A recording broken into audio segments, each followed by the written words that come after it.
Baiklah, Assalamualaikum warahmatullahi wabarakatuh. Di sini kami dari kelompok 7 ingin melakukan podcast mata kuliah Sistem Pengendalian Manajemen. Sebelumnya, saya izin memperkenalkan diri. Perkenalkan, nama saya Sustewati, MPMC 1 C020088. Di sini saya berperan sebagai host. Ditemani oleh rekan saya, Artika Ratulia. Silakan memperkenalkan diri. Baik, perkenalkan saya Artika Ratulia dengan NPMC 1 C020076 sebagai narasumber. Baiklah, sebelum kami melanjutkan podcast bab 2 mengenai memahami strategi, sebelumnya mungkin Saudari Artika bisa menjelaskan sedikit terkait memahami strategi. Silakan dijelaskan. Baik, nah di sistem pengendalian manajemen ini merupakan alat untuk mengimplementasikan strategi. Nah, strategi sendiri ini merupakan rencana untuk mencapai tujuan organisasi. Strategi adalah pola tindakan utama yang dipilih untuk mewujudkan visi organisasi melalui misi.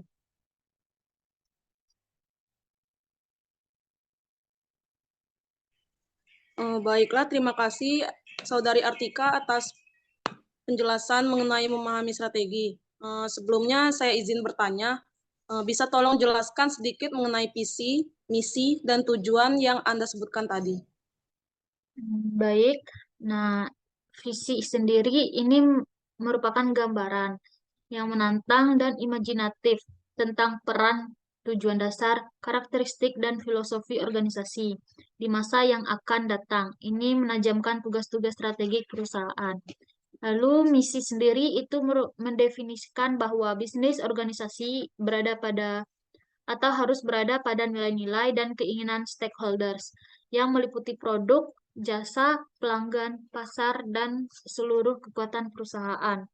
Yang selanjutnya itu tujuan. Nah, tujuan perusahaan sendiri itu ditentukan oleh pemimpin manajemen, puncak atau chief executive officer atau biasa disebut CEO. Nah, perusahaan yang bersangkutan dengan mempertimbangkan nasihat yang diberikan oleh para manajer senior lainnya. Dan biasanya diratifikasi oleh Dewan Direksi. Pada banyak perusahaan, tujuan-tujuan perusahaan biasanya dirancang oleh para pendirinya, serta berlaku untuk generasi-generasi selanjutnya.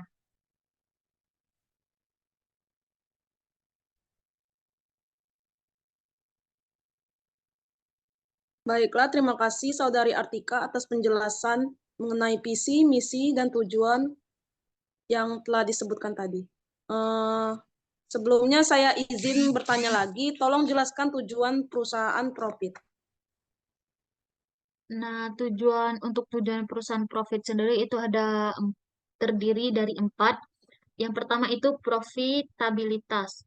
Di dalam bisnis, kapasitas untuk menghasilkan laba itu biasanya merupakan tujuan yang paling penting. Profitabilitas ini mengacu pada laba dalam jangka panjang, bukan laba kuartal atau tahunan berjalan. Lalu banyak pengeluaran pada periode berjalan ini mengurangi laba saat ini, namun meningkatkan laba jangka panjang. Yang kedua itu ada memaksimalkan nilai pemegang saham atau shareholder value. Nah, untuk pemegang saham itu merupakan salah satu shareholder perusahaan. Konsepnya adalah tujuan yang semestinya bagi sebuah perusahaan yang mencari laba adalah memaksimalkan nilai pemegang saham atau shareholder value. Dan diyakini bahwa mencapai tingkat laba yang memuaskan adalah cara yang lebih baik dalam menetapkan tujuan perusahaan.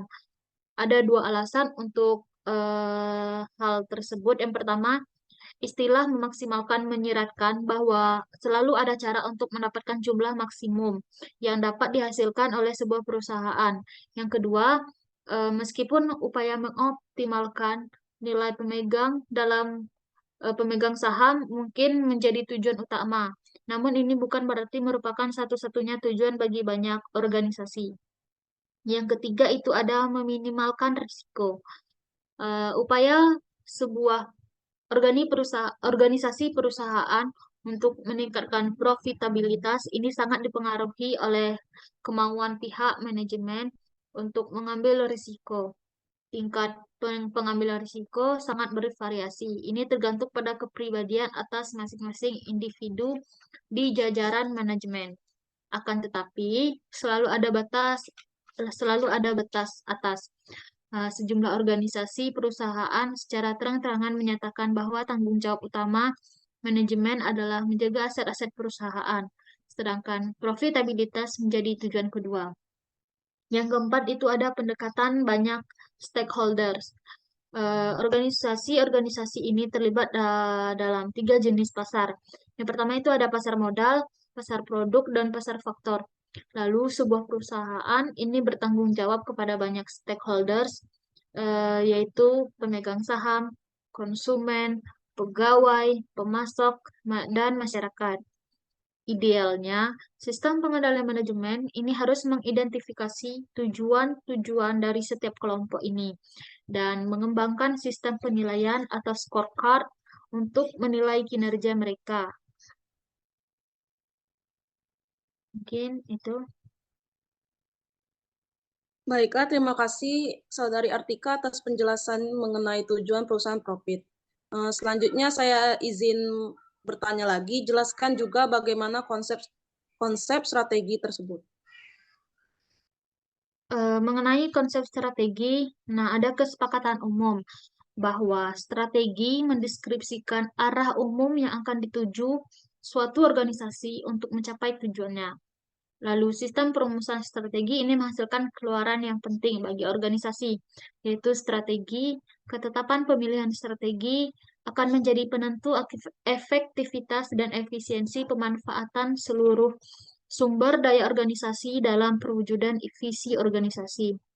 Nah, dalam lingkungan bisnis yang kompetitif dan turbulen, strategi ini mewujudkan misi dan visi organisasi, juga memerlukan penyesuaian, bahkan eh, perubahan. Manakah hasil pemantauan terhadap tren perubahan lingkungan makro dan lingkungan industri menuntut hal itu. Lalu strategi ini dibedakan menjadi 2 tingkatan biasanya. Yang pertama itu ada strategi tingkat korporat atau untuk organisasi keseluruhan. Strategi korporat sendiri merupakan ini adalah mengenai keberadaan di tengah-tengah bauran bisnis yang tepat. Oleh karena itu, strategi korporat lebih berkenaan dengan pertanyaan di mana sebaiknya bersaing dan bukannya bersaing dalam, bagaimana bersaing dan bukannya bagaimana bersaing dalam industri tertentu. Lalu berkaitan dengan strategi tingkat korporat sendiri, perusahaan itu dapat dikelompokkan jadi 3. Yang pertama itu perusahaan dengan industri tunggal beroperasi dalam satu lini bisnis. Contohnya itu Pertamina. Nah, yang kedua itu perusahaan dengan diversifikasi yang berhubungan, beroperasi dalam beberapa industri, dan unit-unit bisnis tersebut memperoleh manfaat dari seperangkat kompetisi inti yang umum. Contohnya itu ada Unilever, Indofood. Lalu ketiga itu perusahaan dengan bisnis yang tidak berhubungan, beroperasi dalam bisnis yang tidak saling berhubungan satu sama lain. Hubungan antar unit bisnis ini bersifat murni finansial. Contohnya itu ada Textron. Lalu yang kedua, tingkatan kedua itu ada strategi unit bisnis. Ini untuk bisnis dalam organisasi. Unit bisnis dalam suatu perusahaan ini akan bersaing dengan unit bisnis dalam perusahaan lain. Contohnya P&G Pampers unit dengan Kimberly Clark's Huggies unit. Nah, strategi unit bisnis berkenaan dengan bagaimana menciptakan dan memelihara keunggulan kompetitif dalam masing-masing industri yang telah dipilih oleh suatu perusahaan untuk berpartisipasi. Strategi unit bisnis ini bergantung pada 2 aspek, yang saling berkaitan, yaitu aspek misi dan keunggulan kompetitif. Lalu banyak modal perencanaan yang digunakan dalam menerjemahkan misi yang dibuat perusahaan di unit-unit bisnis. Salah satu yang paling sering digunakan adalah modal BCG atau Boston Consulting Group dengan konsep bangun yang berarti misi ini menyiratkan tujuan menambah pangsa pasar bahkan dengan mengorbankan laba jangka pendek dan arus kas. Yang kedua, pertahankan atau hold. Misi strategi ini diarahkan pada perlindungan pangsa pasar, unit bisnis, dan posisi persaingan. Yang ketiga itu ada panen atau harvest, yang dimana ini mempunyai tujuan untuk memaksimalkan laba jangka pendek dan arus kas, bahkan dengan mengorbankan pangsa pasar. Lalu yang keempat itu ada divestasi. Ini menunjukkan satu keputusan untuk mundur dari bisnis melalui proses likuidasi perlahan-lahan atau penjualan segera. Keunggulan kompetitif unit bisnis sendiri itu ada setiap unit bisnis ini perlu mengembangkan keunggulan kompetitifnya agar misinya ini dapat tercapai. Menurut ilmuwan Michael Porter, ini mendeskripsikan pendekatan analisis industri untuk membuat keunggulan kompetitif perusahaan. Yang kedua itu struktur industri harus dianalisis terkait dengan kekuatan kolektif dari 5 kekuatan persaingan, yaitu intensitas persaingan di antara para pesaing yang ada. Yang kedua itu daya tawar pelanggan. Lalu yang ketiga itu ada daya tawar pemasok. Keempat, ancaman dari barang substitusi, dan yang kelima itu ancaman pendatang baru yang akan masuk industri. Baiklah, terima kasih Saudari Artika atas penjelasannya mengenai konsep strategi. Selanjutnya, tolong sebutkan juga apa saja langkah utama strategi tersebut. Strategi sendiri itu dirumuskan dengan 7 langkah utama. Yang pertama itu identifikasi lingkungan yang akan dimasuki oleh perusahaan di masa depan. Yang kedua itu menentukan misi, visi, keyakinan dasar, dan tujuan organisasi. Yang ketiga itu ada analisis intern dan extern atau analisis SWOT. Analisis SWOT ini merupakan teknik yang digunakan untuk mengidentifikasi kekuatan, kelemahan, peluang, dan ancaman untuk mengembangkan rencana strategi bisnis. Yang keempat itu ada analisis portofolio korporat. Lalu yang kelima, perumusan peluang dan masalah utama. Lalu yang keenam itu identifikasi dan evaluasi alternatif strategi. Dan terakhir, perumusan strategi. Mungkin itu saja yang dapat saya sampaikan. Saya kembalikan kepada moderator, kepada Saudari Sulistiawati. Baiklah, terima kasih Saudari Artika atas penjelasannya mengenai bab 2, yaitu memahami strategi. Mungkin itu saja penyampaian dari bab 2. Selanjutnya akan saya alihkan ke Artika Ratulia. Baik, terima kasih. Nah, untuk sesi selanjutnya ini saya sebagai Artika Ratulia akan berperan sebagai host dan Saudari Sulistiawati akan berperan sebagai narasumber sendiri. Baiklah, kita akan masuk ke sesi ketiga ini mengenai bab 3, yaitu tentang perilaku dalam organisasi. Nah, baiklah, Saudari Sulistiawati, mungkin sebelum masuk ke sesi tanya jawab, mungkin bisa Saudari Sulistiawati bisa jelaskan sedikit mengenai perilaku dalam organisasi.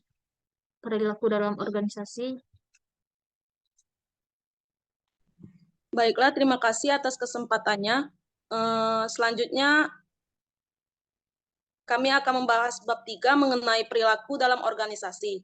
Di dalam perilaku dalam organisasi ini, adapun tujuan utama dari sistem pengendalian manajemen adalah memastikan sejauh mungkin tingkat keselarasan tujuan yang tinggi dalam proses yang sejajar dengan kepentingan pribadi mereka sendiri yang sekaligus juga merupakan kepentingan perusahaan. Manajemen senior menginginkan agar organisasi mencapai tujuan organisasi, tetapi anggota individual organisasi mempunyai tujuan pribadi masing-masing yang tidak selalu konsisten dengan tujuan organisasi. Mungkin itu saja penjelasan singkat dari saya kembalikan ke Saudari Artika. Nah, saya ingin bertanya lagi. Kan tadi dijelaskan bahwa manajemen senior ini menginginkan agar organisasi mencapai tujuan organisasi, tetapi anggota individual organisasi ini mempunyai tujuan pribadi masing-masing yang tidak selalu konsisten dengan tujuan organisasi. Itu maksudnya bagaimana? Bisa tolong dijelaskan? Baiklah, izin menjawab. Pernyataan tersebut menggambarkan situasi di mana manajemen senior dalam sebuah organisasi berusaha untuk mencapai tujuan organisasi secara keseluruhan. Namun, anggota individual dalam organisasi juga memiliki tujuan pribadi yang mungkin tidak selalu sejalan atau konsisten dengan tujuan organisasi tersebut. Ini bisa menjadi tantangan karena anggota organisasi mungkin fokus pada pencapaian tujuan pribadi mereka daripada tujuan kolektif organisasi. Dalam manajemen, penting untuk mencari cara untuk mengintegrasikan atau menyelaraskan tujuan individu dengan tujuan organisasi agar mencapai kesuksesan bersama. Mungkin itu saja penjelasan saya kembalikan ke Artika. Baiklah, terima kasih Saudari Sulistiawati. Nah, untuk selanjutnya itu ada faktor-faktor informal yang mempengaruhi keselarasan tujuan. Nah, di dalamnya ini memiliki faktor eksternal dan internal. Bisa tolong dijelaskan faktor-faktor ini? Baiklah, izin menjawab. Faktor-faktor eksternal adalah norma-norma mengenai perilaku yang diharapkan dalam masyarakat, di mana organisasi menjadi bagiannya. Norma-norma ini mencakup sikap yang secara kolektif sering juga disebut etos kerja, yang diwujudkan melalui loyalitas pegawai terhadap organisasi, keuletan, semangat, dan kebanggaan yang dimiliki oleh pegawai dalam menjalankan tugas secara tepat waktu. Selanjutnya ada faktor-faktor internal. Yang pertama, budaya. Faktor internal yang terpenting adalah budaya di dalam organisasi itu sendiri yang meliputi keyakinan bersama, nilai-nilai hidup yang dianut, norma-norma perilaku, serta asumsi-asumsi yang implisit diterima dan secara eksplisit dimanifestasikan di seluruh jajaran organisasi. Yang kedua ada gaya manajemen faktor internal yang barangkali memiliki dampak yang paling kuat. Yang ketiga ada organisasi informal. Garis-garis dalam bagan organisasi menggambarkan hubungan-hubungan formal, yaitu pemegang otoritas resmi dan bertanggung jawab dari setiap manajer. Yang keempat ada persepsi dan komunikasi dalam upaya meraih tujuan-tujuan organisasi. Para manajer operasi harus mengetahui tujuan dan tindakan-tindakan yang harus diambil untuk mencapainya. Mungkin itu saja penjelasan dari saya kembalikan ke Artika. Baik, selanjutnya ada sistem pengendalian formal. Sistem ini bisa kita klasifikasikan ke dalam dua jenis, yaitu sistem pengendalian manajemen itu sendiri dan aturan-aturan. Nah, bisa dijelaskan apa saja istilah aturan yang biasa kita gunakan? Baiklah, izin menjawab. Aturan-aturan kita menggunakan istilah aturan-aturan sebagai perangkat tulisan yang memuat semua jenis instruksi dan pengendalian. Termasuk di dalamnya adalah instruksi-instruksi jabatan, pembagian kerja, prosedur, prosedur prosedur standar operasi, panduan-panduan, dan tuntunan etis. Mungkin itu saja jawaban dari saya kembalikan ke Artika.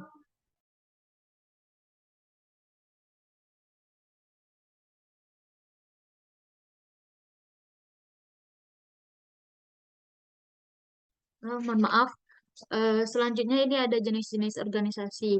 Bisa dijelaskan 3 kategori umum untuk suatu organisasi itu apa saja? Baik, izin menjawab. Meskipun kualitas dan ukuran organisasi itu sangat beragam, setidaknya organisasi bisa dikelompokkan ke dalam 3 kategori umum. Yang pertama, struktur fungsional. Di dalamnya setiap manajer bertanggung jawab atas fungsi-fungsi yang terspesialisasi seperti produksi atau pemasaran. Yang kedua, struktur unit bisnis. Di dalamnya para unit manajer bertanggung jawab atas aktivitas-aktivitas dari masing-masing unit. Dan unit bisnis berfungsi sebagai bagian independen dari perusahaan. Yang ketiga ada struktur matris. Di dalamnya unit-unit fungsional memiliki tanggung jawab ganda. Mungkin itu saja jawaban dari saya kembalikan ke artikel. Baik, terima kasih. Mungkin itu saja sesi tanya jawab kita kali ini. Baiklah, kami dari kelompok 7, mohon maaf bila ada salah kata. Eh, Terima kasih. Saya akhiri. Wassalamualaikum warahmatullahi wabarakatuh.